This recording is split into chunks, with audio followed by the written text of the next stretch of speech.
करुणा क्या कर रही है? माँ की आवाज़ सुनकर करुणा एकदम चौंक गई।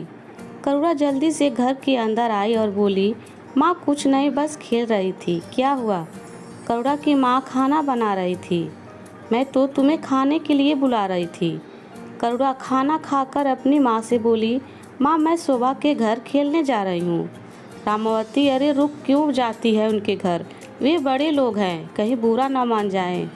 इस बात को सुनकर करुणा बहुत जोर से हंसी।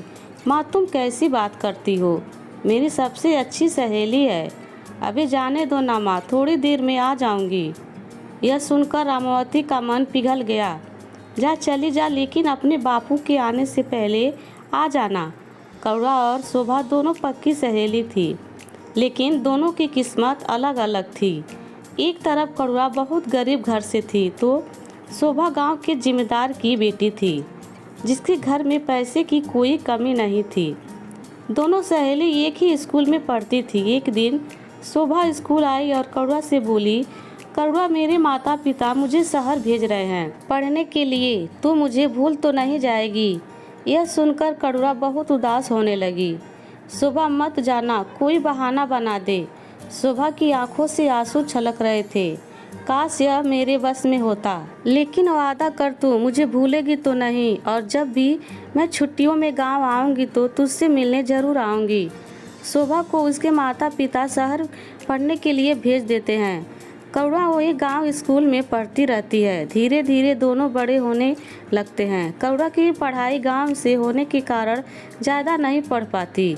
इधर शोभा डॉक्टर बन जाती है। एक दिन शोभा अपनी माँ से मिलने गांव आती है। माँ से मिलकर वह जब जाने लगती है, शोभा शहर से अपने सहेली के लिए बहुत से उपहार लाई थी। वह भागती हुई जाने लगती है, तभी उसकी माँ टोकती है, बेटा वह लोग बहुत बुरे हालत में हैं।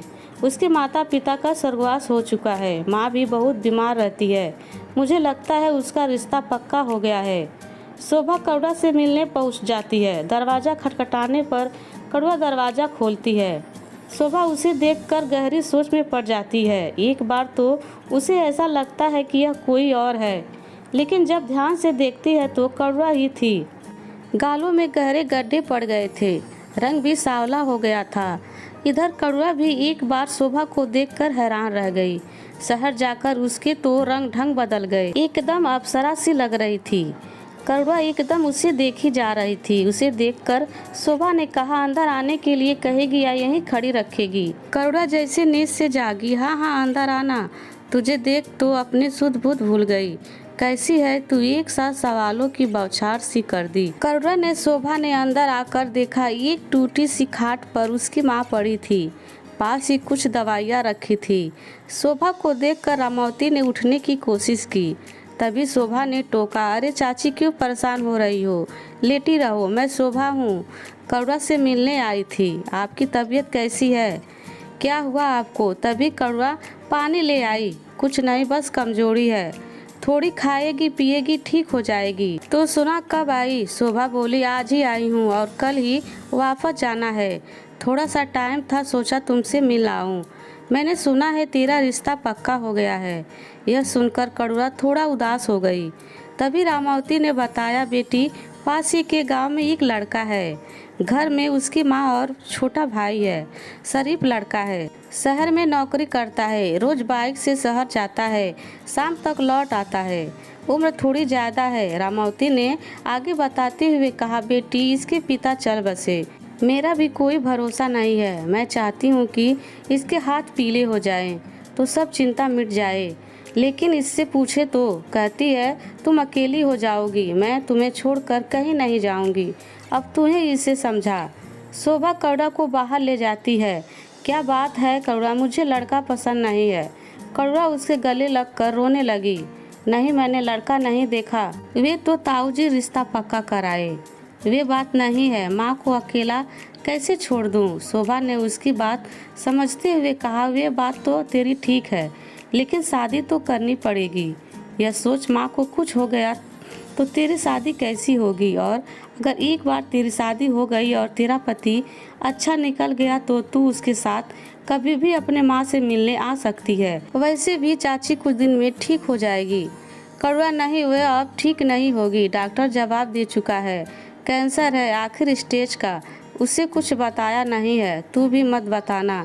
यह सुनकर शोभा ने कहा, फिर तो इसे अपनी माँ की अंतिम इच्छा मानकर पूरा कर, शादी कर ले। हो सकता है तेरी माँ जो इतना कष्ट पा रही है, तेरे हाथ पीले करने के चक्कर में ही उनके प्राण अटके हो। यह सुनकर करुणा रोने लगी। शोभा ने उसे गले से लगा लिया। उसके बाद बात बदलते हुए उसने कहा, देख मैं तेरे लिए शहर से क्या लाई हूँ। यह कहकर उसने एक सुंदर सी साड़ी करुणा को दे दी। करुणा ने साड़ी देखी और बोली, इसकी क्या जरूरत थी। शोभा ने उसका हाथ अपने हाथ में लेते हुए कहा, करुणा एक बात याद रखना हमेशा, मैं कहीं भी रहूं, गांव में शहर में, शादी के बाद अपने ससुराल में तेरी मेरी दोस्ती नहीं टूटनी चाहिए। जरा सी भी परेशानी मत उठाना। जीवन के किसी भी मोड़ पर खुद को अकेला पाए तो सीधे मेरे पास चली आना। तेरी यह सहेली हमेशा तेरे साथ खड़ी है। करुणा कुछ बोल ना सकी। उसकी आंखों से टप टप आंसू बह रहे थे। माहौल को हल्का करने के लिए शोभा ने कहा, अब चाय भी पिलाएगी या यूं ही टरका देगी। चाय पिला दे भाई, अगली बार आए तो पता लगा कि मेरी सहेली अपने ससुराल पहुंच गई। वैसे हम भी कुछ कम नहीं हैं, वहीं जाकर तुझे पकड़ लेंगे। करुणा हंसते हुए चाय बनाने चल दी। शोभा शहर आकर अपने काम में लग जाती है। इसी तरह समय बीत रहा था। एक दिन शोभा गांव आती है। शोभा अपनी माँ से बात करती है, माँ मैंने एक लड़का शहर में पसंद कर लिया है, वह भी डॉक्टर है और मेरे ही अस्पताल में नौकरी करता है। शोभा की माँ कहती है, वे तो ठीक है बेटा, पर मैं एक बार लड़के से मिलना चाहती हूँ, तो उसे किसी दिन खाने पर बुला ले। वैसे तो तुम दोनों समझदार हो, पर मुझे उससे मिलना है। शोभा बहुत खुश होती है। वह करण को फोन पर सारी बातें बता देती है और घर आने के लिए कह देती है। तय समय पर करण अपने पिता के साथ उनके घर पहुंच जाता है। बातचीत का सिलसिला चलने लगता है। सारी बातें तय हो जाने पर दोनों की शादी पक्की हो जाती है। शादी की तारीख पक्की होने पर शोभा करुणा से मिलने गांव आती है। शोभा करुणा से मिलती है। करुणा, तुझे मेरी शादी में शहर आना होगा। करुणा यह सुनकर थोड़ा उदास हो जाती है। शोभा, तुझे शादी की बहुत बहुत बधाई हो, लेकिन मैं माँ को अकेला छोड़कर आ नहीं सकती। यह सुनकर शोभा को बहुत बुरा लगा। करुणा, एक दिन निकाल ले किसी तरह, किसी को माँ के पास छोड़ देना। करुणा ने लाचारी भरी नजरों से शोभा को देखा। शोभा, तू तो जानती है हमारी कोई साथ नहीं देता, मुझे इस बात का हमेशा अफसोस रहेगा। यह सुनकर शोभा बोली, कोई बात नहीं, मैं समझ सकती हूँ, मैं शादी के बाद तुझसे मिलने जरूर आऊँगी। कुछ ही दिन में शोभा की शादी हो जाती है। शोभा अपने गृहस्थी में बिजी हो जाती है। एक दो बार वह गांव गई भी, लेकिन करुणा से मिलने का समय उसे नहीं मिल पाया, क्योंकि उसके पति करण के पास समय नहीं होता था। वे उनके साथ ही गाड़ी में वापस आ जाती थी। एक दिन शोभा घर पर ही थी। आज उसकी ड्यूटी नहीं थी, तभी उसे करुणा की याद आती है। अपनी सहेली से मिलने की इच्छा को वो दबा नहीं पाती। वे करण को फ़ोन करती है, करण, मैं 2 दिन के लिए गांव जाना चाहती हूँ। करण हंसकर जवाब देता है, क्या हुआ, माँ की याद आ रही है।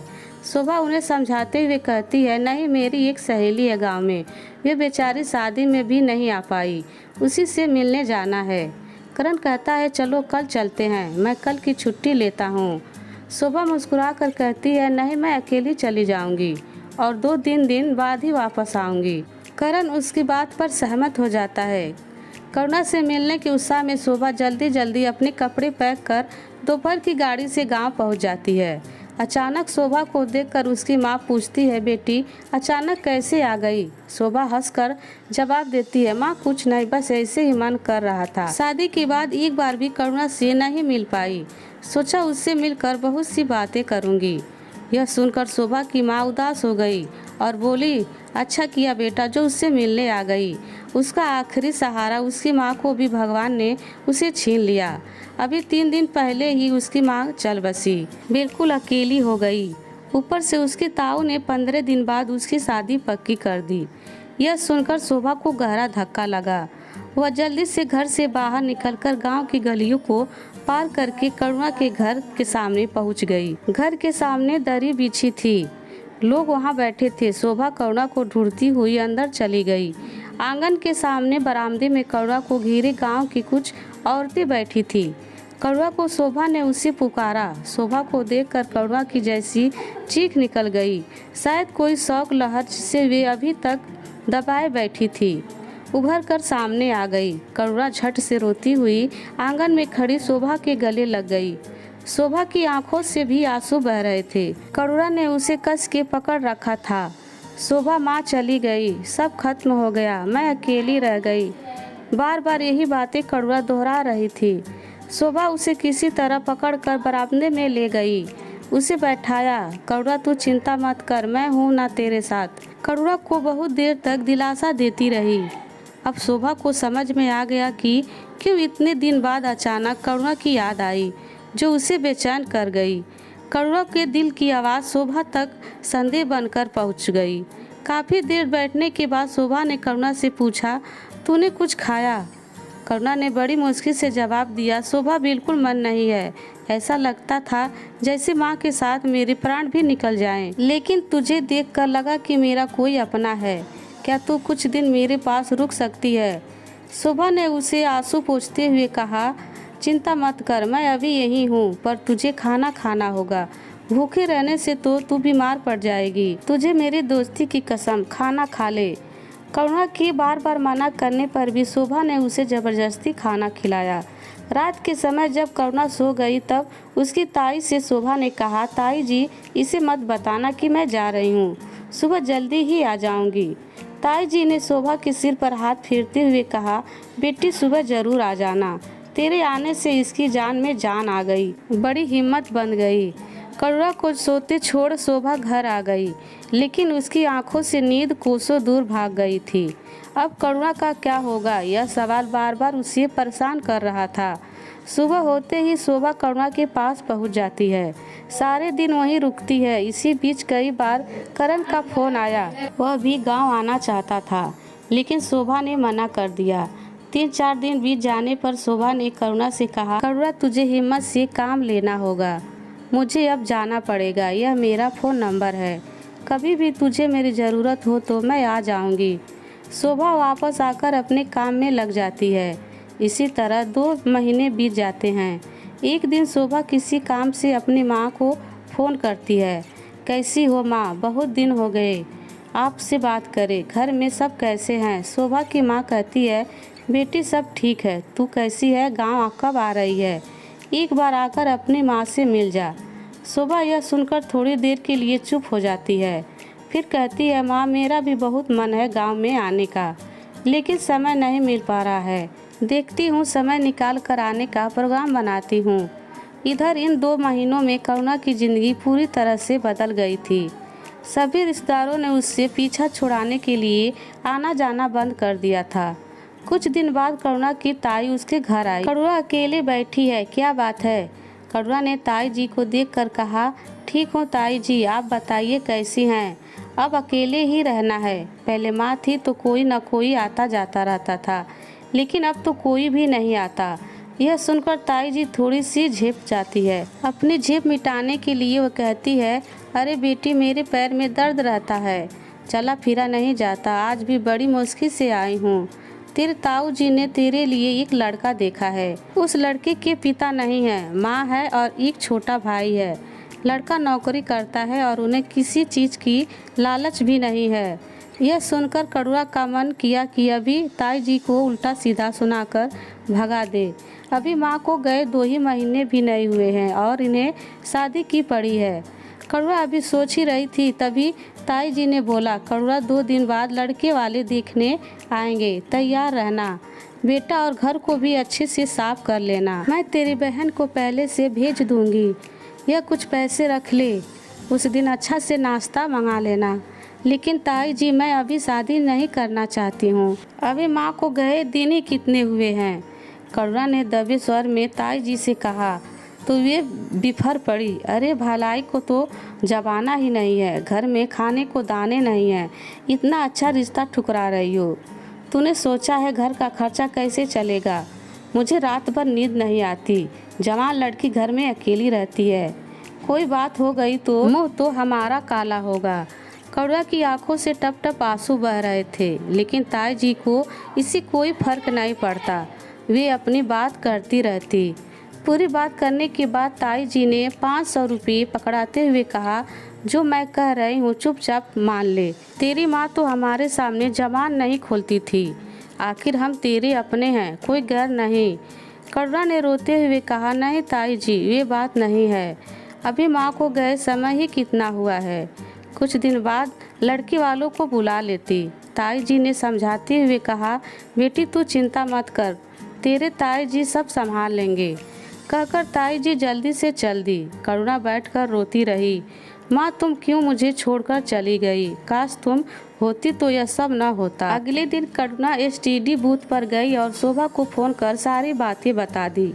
यह सुनकर शोभा ने कहा, करुणा तू चिंता मत कर, मैं एक दिन पहले आ जाऊंगी। मैं लड़की को देखकर फैसला करूंगी कि यह सच बोल रहे हैं या तुझे फंसाने की कोशिश, तेरा मकान हड़पने की तैयारी कर रहे हैं। शोभा किसी तरह टाइम निकाल कर पहुँच गई। लड़के की माँ और लड़का दोनों आए थे। लड़का देखने में बिल्कुल साधारण था। शोभा ने उस लड़के से कुछ सवाल पूछे जिसका उसने ठीक से जवाब दे दिया। करुणा और लड़के ने अकेले में कुछ देर बात की। फिर करुणा ने शोभा से अकेले में पूछा, शोभा तू बता, तुझे क्या लगता है? करुणा, लड़का तो ठीक लग रहा है। तुझे ठीक लगा लड़का? शोभा ने पूछा। करुणा ने शर्माते हुए कहा, देख अगर तुझे ठीक लग रहा है तभी मैं हाँ करूँगी। शोभा ने उसे समझाते हुए कहा, करुणा कभी कभी हालात से समझौता करना पड़ता है। यहाँ अकेले रहने से तो अच्छा है एक परिवार मिल जाएगा। शोभा के समझाने से करुणा शादी के लिए मान गई। कुछ ही दिन में करुणा की शादी होने वाली थी। उसके ताऊ जी ने अन्य रिश्तेदारों के साथ मिलकर शादी का इंतजाम कर रहे थे। करुणा को जैसे इस बात से कोई मतलब ही नहीं था। वह बैठकर अपनी माँ को याद कर बस रोती रहती थी। शादी से 2 दिन पहले शोभा भी आ गई। शोभा को देखकर करुणा के कुछ आस बंधी। यहाँ तो सब उसे पराये ही नजर आ रहे थे। इसी कारण शोभा को करुणा की ताई जी पसंद नहीं करती थी, लेकिन बड़े घर की बेटी थी इसीलिए कुछ बोल नहीं पाती थी। शोभा ने आकर शादी की सभी तैयारियों का जायजा लिया। जहाँ भी उसे कमी नजर आई उसने अपने हिसाब से सब ठीक कराया। शोभा शहर से रुपए और जेवर लेकर आई थी। उसने जेवर करुणा को दिए तो करुणा बोल पड़ी, बहन इसकी क्या ज़रूरत थी, तू आ गई, बस मेरी शादी के लिए यही काफ़ी है। शोभा ने उसे समझाते हुए कहा, देख मैं तो कुछ भी कर सकती हूँ, तेरी भलाई के लिए कर रही हूँ। यह पैसे और जेवर तू अपने पास रख ले, किसी को बताना मत। जीवन में कहीं भी फंस जाए तो यह रुपए और जेवर तेरे काम आएंगे। और हाँ, मेरा फ़ोन नंबर हमेशा संभाल कर रखना। वैसे मैं तेरे ससुराल भी आऊँगी, कभी तुझे मेरी ज़रूरत पड़े तो फ़ोन ज़रूर करना। यह सब सुनकर करुणा की आंखों से आंसू बह रहे थे। वे बोली, बहन तू मेरी बचपन की सहेली है, फिर भी तू एक बहन से बढ़कर मेरे लिए किया है। यहाँ तक जितने लोग हैं वे किसी न किसी कारण से मेरे साथ लगे हैं। कोई मकान हड़पना चाहता है, कोई मुझसे अपना पीछा छुड़वाना चाहता है। मैं तेरे यह उपकार कैसे चुकाऊंगी? शोभा ने उसे डांटते हुए कहा, खबरदार जो बेकार की बातें की, तू मेरी छोटी बहन है। अब इतना मत सोच और अपने आने वाले कल को सजाने के सपने देखना शुरू कर दे। यह सुनकर करुणा और शोभा दोनों हंसने लगी। समय जैसे पंख लगकर उड़ रहा था। शादी वाले दिन दोपहर को करुणा के ताऊ जी करुणा के पास आए और बोले, बेटी तेरी शादी का कर्जा चुकाने के लिए मैं सोच रहा था, तेरे जाने के बाद इस मकान को किराए पर चढ़ा दूँ, इससे कर्जा चुक जाएगा। तभी पीछे खड़ी शोभा बोली, ताऊ जी ऐसा कौन सा बड़ा कर्जा हो गया है इस शादी में? न हम दावत कर रहे हैं और न ज़्यादा बारात आ रही है, केवल 5 लोग आ रहे हैं। उनका मान सम्मान करना है और वे तो एक जोड़े में ब्याह कर ले जा रहे हैं। मुझे याद है जब बात हुई थी तो दान दहेज के लिए तो पहले ही मना कर दिया था। शोभा की बात सुनकर ताऊ जी ने गुस्से में देखा, तुम बच्चे कुछ जानते हो नहीं और बकवास करना शुरू कर देते हो। ऐसा ही है तो शाम को बारात खुद संभाल लेना। करुणा ने शोभा को चुप कराते हुए कहा, ठीक है ताऊ जी, आपको जो ठीक लगे वही सही है। वैसे भी मैं तो जा रही हूँ, कम से कम इसी बहाने घर की साफ सफाई होती रहेगी। यह सुनकर ताऊ जी ने घूर कर शोभा की ओर देखा, फिर करुणा के सर पर हाथ फेर कर वापस चले गए। करुणा, यह तेरा मकान हड़पने की साजिश है, शोभा ने कहा। करुणा ने उसे हाथ पकड़कर अपने पास बैठाया और बोली, जाने दे शोभा, क्या कर सकते हैं, इन लोगों से बहस करके कोई फायदा नहीं है, वैसे भी किराए पर दे ही रहे हैं। शोभा चुप रह गई। शाम को बारात आई, सादा तरीके से शादी हो गई। सुबह जब विदाई का समय आया तो करुणा फूट फूट कर रोने लगी। शोभा, ऐसा लग रहा है जैसे मेरा सब कुछ छूट जा रहा है। शोभा ने उसे संभालते हुए कहा, करुणा, जीवन में आगे बढ़ना पड़ता है, एक घर छूट रहा है तो दूसरा घर मिल भी तो रहा है, चिंता मत कर। शोभा करुणा को आस बांध रही थी, लेकिन उसके मन में भी कई विचार आ रहे थे। कैसे नए घर में रहेगी, उसे वहाँ कोई कष्ट होगा तो कोई पूछने वाला ही नहीं है। कुछ देर बाद करुणा की विदाई हो गई। करुणा को विदा करके भारी मन से शोभा भी वापस अपने घर आ गई। शोभा की माँ ने पूछा, बेटी सब ठीक से निपट गया? शोभा ने कहा, हाँ माँ, सब ठीक था, बस करुणा बहुत रो रही थी। यह सुनकर शोभा की माँ ने कहा, हाँ बेटा, बेचारी अनाथ है, उसे तो कोई बुलाने वाला ही नहीं है, यह समझो उसका मायका तो खत्म ही हो गया। शोभा भारी मन से शहर की ओर रवाना हो गई। करण को उसने सारी बातें बताई। सब सुनकर करण ने कहा, ठीक है शोभा, जब भी फुर्सत हो उसे मिल आना, और रही बात बुलाने की तो किसी त्योहार पर तुम उसे बुला लेना, कभी उसके साथ त्योहार मनाने चलेंगे। शोभा को यह सुनकर बहुत खुशी हुई कि उसके पति का दिल उससे भी बड़ा है। इधर करुणा जब अपने ससुराल पहुंची तो देखा एक टूटा सा मकान है। गांव में घर के आंगन में कुछ औरतें बैठी थी। कुछ औरतें उसे आगे ले जा रही थी। तभी उसने देखा कि पास ही एक खाट पर एक आदमी बेहोश सा पड़ा था। करुणा उसे देखकर डर गई। तभी उसकी सास ने कहा, अरे डर मत, यह तेरा देवर है, कल शादी की खुशी में ज्यादा पी लिया, तू अंदर चल। करुणा अंदर एक कमरे में जाकर बैठ गई। मिट्टी से लिपा गया फर्श, जिस पर एक चटाई बिछी थी, करुणा को वहां बैठाया गया। घर में काफी चहल पहल थी। कुछ देर बाद करुणा से पूजा करवाई गई। करुणा की सास करुणा से सारी रीति रिवाज करवा रही थी। सभी कामों से निपट कर एक औरत ने करुणा से कहा, बहू थोड़ा आराम कर लो, बहुत थक गई होगी। वह एक तकिया दे गई। जाते समय दरवाजा बंद कर गई। करुणा तकिया के सिरहाने लगाकर लेट गई। थकान के कारण उसका शरीर टूट रहा था। कुछ ही देर में उसे नींद आ गई। करुणा की नींद टूटी तो देखा रात हो चुकी थी। कमरे में अंधेरा था, उसे कुछ दिखाई नहीं दे रहा था। उसने किसी तरह टटोल कर कमरे का दरवाज़ा थोड़ा सा खोला तो देखा बाहर कई औरत बैठकर बातें कर रही थी। थोड़ी देर में एक लड़की कमरे में आई। उसने कमरे की लाइट जलाई, फिर करुणा को अपने साथ लेकर आंगन में आ गई। यहाँ शादी की बाकी रस्में निपटाने लगी। कंगन की रस्म के समय उसने अपने पति को ढंग से देखा, वे मुस्कुरा रहे थे। सारी रस्में के बाद करुणा और उसके पति रमेश को औरतों ने एक कमरे में छोड़ आई। राकेश ने करुणा से कहा, देखो इस घर में तुम्हें किसी बात की तकलीफ नहीं होगी। मैं जानता हूँ तुम्हारे घर में अब कोई नहीं है, लेकिन चिंता मत करना, मैं तुम्हारा हमेशा साथ दूंगा। मेरी माँ कुछ सख्त स्वभाव की है। बस एक बात है, मेरे घर में मेरा छोटा भाई बंटी कुछ बिगड़ गया है। माँ के लाड प्यार ने उसे बिगाड़ दिया है। मैं कोशिश कर रहा हूँ कि वह कहीं काम पर लग जाए तो उसकी भी शादी करवा दे। करुणा सब कुछ सुन रही थी। उसे अब कुछ सुकून मिल रहा था। करुणा को ससुराल आए पूरा 1 महीना हो गया था। इस बीच एक बार भी उसकी ताई ताऊ ने उसकी खबर नहीं ली कि बेटी को एक बार घर बुला ले। शोभा का हर तीसरे चौथे दिन फोन आ जाता था। रात के समय जब रमेश वापस आते तभी शोभा करुणा से बात करती थी। एक दिन शोभा ने कहा, करुणा, मैं एक बार तेरे ससुराल आना चाहती हूँ और तुझे अपने घर लाना चाहती हूँ। यह सुनकर करुणा ने कहा, शोभा, मैं अभी नहीं आ सकती, दरअसल सर्दी का समय है, मुझे इन्हें सुबह ही खाना बनाकर देना होता है, मेरी सास से ज़्यादा काम नहीं होता। गर्मियों में मैं तुझसे मिलने ज़रूर आऊँगी। धीरे धीरे समय बीत रहा था। इधर शोभा और उसके पति करण ने अपने घर के पास ही एक जगह ज़मीन खरीद ली। उस ज़मीन पर वे एक बड़ा सा हॉस्पिटल बना रहे थे। शोभा और करण काम में इतना बिजी हो गए कि उन्हें करुणा का ध्यान ही नहीं रहा। दोनों ने अपनी नौकरी छोड़ दी। बैंक से लोन लेकर पूरा हॉस्पिटल तैयार किया।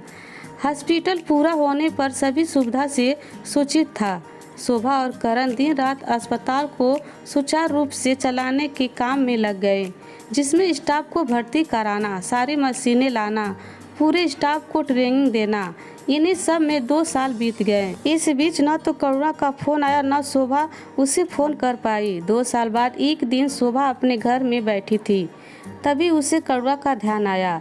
शोभा ने अपने पति करण से कहा, हे भगवान, मैं तो अपनी परेशानियों में करुणा को बिल्कुल भूल ही गई। न उसका फोन आया। करण ने कहा, क्या करे शोभा, इतना बड़ा काम था, 1 मिनट की फुर्सत भी नहीं मिली। चलो अब फ़ोन कर लो। शोभा ने फ़ोन मिलाया, लेकिन फ़ोन स्विच ऑफ था। कई बार मिलाने पर भी जब फ़ोन नहीं मिला तो करण ने कहा, हो सकता है फ़ोन बंद हो। कई बार गांव में रात को लाइट नहीं होती, चार्ज नहीं हुआ होगा, कल मिला लेना। उसके पति को दिन में मैसेज कर देना कि घर जाकर करुणा से बात करवा दे। अगले दिन भी शोभा फ़ोन करती रही, लेकिन फ़ोन स्विच ऑफ था। शोभा एक बार भी करुणा के ससुराल नहीं गई थी, इसीलिए उसे उस गांव का पता भी नहीं था जहां जाकर वह पता कर सके। कई दिन तक जब करुणा से कोई संपर्क नहीं हो पाया तो शोभा ने अपने गांव जाकर पता करने की सोची। एक दिन वह हॉस्पिटल का काम निपटाकर गाड़ी लेकर अपने गांव पहुंच गई। अपने घर जाकर माँ से मिली। उसे देखते ही माँ ने कहा, बेटा तुझे देखने के लिए तो आंखें तरस गई, पूरे 2 साल बाद आई है। शोभा माँ के गले लग गई, उसकी आंखों में नमी हो गई थी। क्या करती माँ, हॉस्पिटल खोलने के चक्कर में समय ही नहीं मिला। जब जरा फुर्सत मिली तो आ गई तुझसे मिलने। चाय नाश्ता करने के बाद माँ बेटी बातें करने बैठ गई। शोभा ने पूछा, माँ करुणा के बारे में कुछ पता लगा क्या? कई दिन से उसे फ़ोन लगा रही हूँ, लेकिन फ़ोन स्विच ऑफ आ रहा है। शोभा की माँ ने कहा, नहीं बेटी, उसके ताया ताऊ तो ढंग से बात करते नहीं हैं, इसीलिए हम उनसे कोई मतलब नहीं रखते। बस इतना पता है कि उसके घर को किराए पर चढ़ाकर उसका ताया मज़े कर रहा है और घर बेचने की कोशिश भी कर रहा है।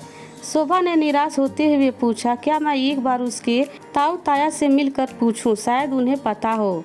लेकिन माँ ने मना कर दिया, बेटी वे तुझे तो पहले से पसंद नहीं करते, तुझे देखेंगे तो और भड़क जाएंगे, और मुझे लगता है उन्हें भी कुछ पता नहीं होगा, क्योंकि उन्होंने उसे पगफेरे के लिए तो बुलाया नहीं। आज तक वह इस गांव में आई नहीं, न यहाँ से कोई गया है उससे मिलने।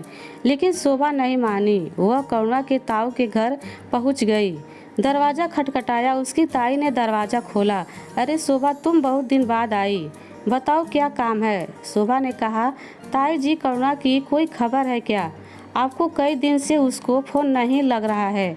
यह सुनकर ताई ने हंसकर कहा, उसके ताई ने इतने अच्छे घर में उसकी शादी की है, राज कर रही होगी। जब वे हमें याद नहीं करती तो हमें उसकी क्या ज़रूरत है?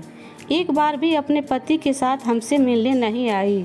यह सुनकर शोभा उदास हो जाती है, फिर भी वह पूछती है, ताई जी आप मुझे बस उसके गांव का नाम बता दीजिए, मैं ढूंढ लूँगी। इस पर मुंह बनाते हुए ताई ने कहा, बेटी मुझे तो पता नहीं, तेरे ताऊ शहर गए हैं। करुणा की ताई ने टाल दिया। शोभा निराश होकर वापस आ गई। एक दिन शाम के 6 बजे शोभा हॉस्पिटल से घर के लिए निकल रही थी, तभी एक अनजान नंबर से फ़ोन आया। पहले तो शोभा ने फ़ोन काट दिया, लेकिन जब बार बार घंटी बज रही थी तो बेबस होकर शोभा ने फ़ोन उठाया। दूसरी तरफ करुणा की आवाज़ सुनकर शोभा चौंक गई। करुणा बुरी तरह से रो रही थी। शोभा बोली, करुणा तू रो क्यों रही है? कहाँ है तू? बात बता, तेरे पति कुछ कहा है क्या? मुझे बता तो सही, क्या हुआ? लेकिन करुणा बड़ी मुश्किल से बस इतना कह पाई, शोभा मैं बहुत मुसीबत में हूँ, तू मुझे बचा ले। मैं यहाँ गांव के बस स्टैंड पर हूँ, किसी से फ़ोन मांगकर कर रही हूँ, तू यहाँ आ जा, नहीं तो मैं मर जाऊँगी। शोभा ने यह सुनकर कहा, तू चिंता मत कर, वहीं रुक, हम बस 1 घंटे में पहुँच रही हूँ। तो जिसका फ़ोन है उससे मेरी बात करवा दे। करुणा ने चाय वाले भैया को फ़ोन दिया। शोभा, भैया आप यहीं बस स्टैंड पर हो क्या? यह मेरी जानने वाली है, इसका ध्यान रखना, हम बस अभी पहुंच रहे हैं, आपकी बहुत मेहरबानी होगी। चाय वाले बोला, यह बहन जी बहुत देर से रो रही है, मेरी यहीं पर चाय की दुकान है, आप आ जाओ। शोभा ने फटाफट करण को फ़ोन किया। करण सारे काम छोड़कर शोभा के पास पहुंच गया। फिर दोनों करुणा के बताए बस स्टैंड की ओर चल दिए। तभी करण ने कहा, हमें तो पहुंचने में टाइम लग जाएगा, मेरा दोस्त सुनील वहीं रहता है, मैं उसे वहाँ भेज देता हूँ। तुम्हारे पास करुणा की फ़ोटो हो तो मुझे भेज दो। करण ने सुनील को फ़ोन किया। सुनील, तेरी हेल्प चाहिए थी, तू अभी गांव के बस स्टैंड चला जा, मैं तुझे फ़ोटो भेज रहा हूँ।